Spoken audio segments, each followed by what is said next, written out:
Épisode 3 de la conférence de Monsieur Gunka, enseignant de la méditation Vipassana,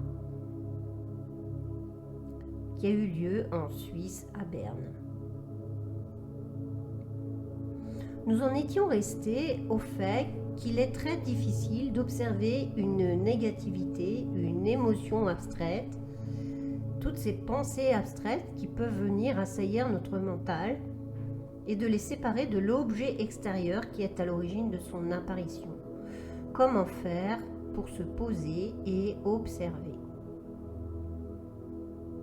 Et voici donc la suite de cette conférence. Cependant, quelqu'un qui atteignit la vérité ultime trouva une véritable solution. Il découvrit que lorsqu'une impureté survient dans l'esprit, physiquement, deux choses commencent à se produire simultanément. L'une est que la respiration perd son rythme normal.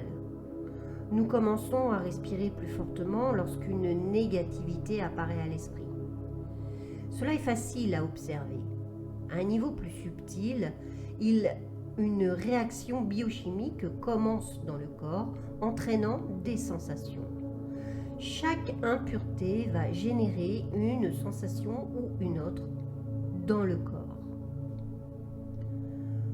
Cela représente une solution pratique. Une personne ordinaire ne peut pas observer les impuretés abstraites de l'esprit, la peur, la colère ou la passion abstraite. Mais avec un entraînement approprié et de la pratique, il est très facile d'observer la respiration et les sensations corporelles qui sont toutes deux directement reliées aux impuretés mentales. La respiration et les sensations vont être utiles de deux manières. Et aussitôt que la négativité apparaît dans l'esprit, la respiration va perdre sa normalité. Elle va commencer à crier « Oh, regarde, quelque chose ne va pas !» Et nous ne pouvons pas réprimander la respiration. Nous sommes obligés d'accepter l'avertissement. De la même manière, nos sensations nous signaleront que quelque chose ne va pas. Ainsi, étant prévenus, nous pouvons commencer à observer la respiration, observer les sensations, et très rapidement, nous constatons que la négativité disparaît. Ce phénomène mental et physique est comme les deux faces d'une pièce de monnaie. Sur une face, il y a les émotions et les pensées qui apparaissent dans l'esprit. Sur l'autre, il y a la respiration et les sensations du corps. Toutes les pensées ou émotions, toutes les impuretés mentales qui apparaissent se manifestent dans la respiration et les sensations au même moment.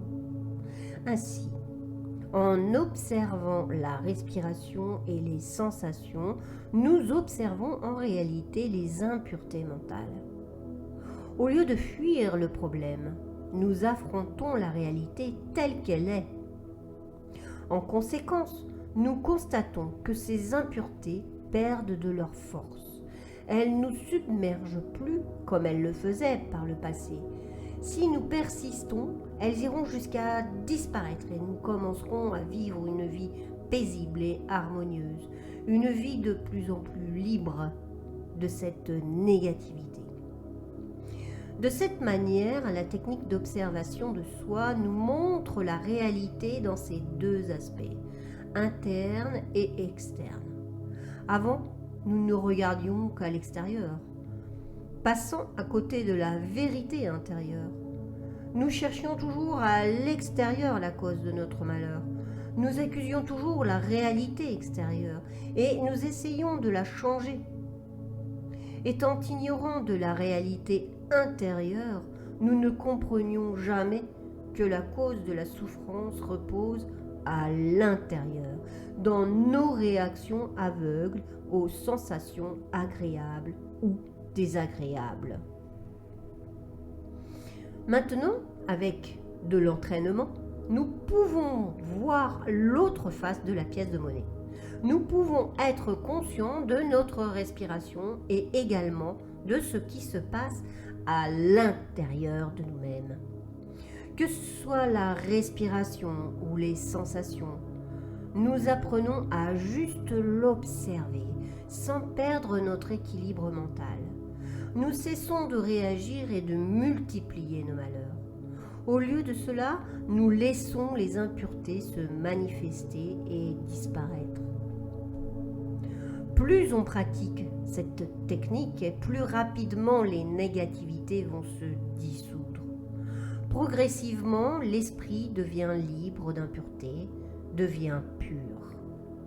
Un esprit pur est toujours plein d'amour, un amour désintéressé pour tous, plein de compassion pour les erreurs et les souffrances d'autrui, plein de joie pour leur succès, leur bonheur, plein d'équanimité en toutes circonstances. Quand on atteint ce niveau, le schéma tout entier de notre vie change. Il n'est plus possible de faire quoi que ce soit verbalement ou physiquement qui puisse déranger la paix et le bonheur des autres. De plus, un esprit équilibré ne devient pas seulement paisible, mais l'atmosphère environnante aussi s'imprègne de paix et d'harmonie et commence à toucher les autres, à les aider aussi. Je m'arrête ici pour cet 3e épisode et je vous retrouve très bientôt pour le 4e épisode.